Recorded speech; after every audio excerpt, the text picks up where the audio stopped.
For the first time, jurors in the murder trial of a white former Dallas police officer who shot and killed her black neighbor saw video from the scene. The graphic new body cam, and graphic is the word. This footage shows the chaotic moments after Amber Geiger killed Botham Jean in his own home. She claims she mistakenly thought he was in her apartment.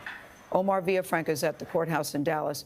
Omar, what did this testimony reveal? The video was very tough to watch. We learned the results of Geiger's blood test. She did not have drugs or alcohol in her system at the time of the shooting. The jury also saw body cam video of first responding officers, and it showed Geiger just moments after the shooting and Botham Jean's final moments alive. Former Dallas police officer Amber Geiger appears frantic in this body cam video. She told investigators she mistook 26-year-old Botham Jean for a burglar in her apartment when she opened fire. Moments later, you can see one of the officers begin CPR on Jean for 7 minutes, who is face up on the floor, bleeding from a gunshot wound.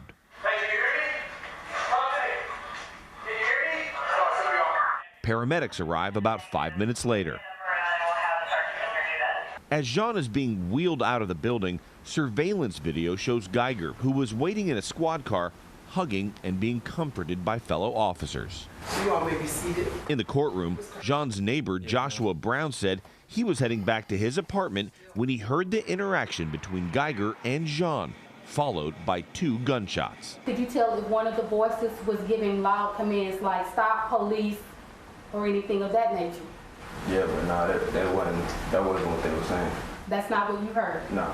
Later, Brown became emotional, talking about what it was like living across from Jean. Heard him singing every morning. So from in the hallway, you can hear his activities inside his apartment? Mm-hmm. Yes?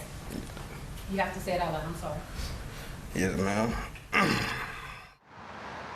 Yesterday's testimony also cleared up some speculation on how Geiger got into Jean's apartment. A video was shown that showed her key did not work in Jean's door, but investigators pointed out his door did not latch properly and, in fact, was slightly open. There was no signs of forced entry. Testimony resumes later on this morning. Anthony? All right, Omar, thank you.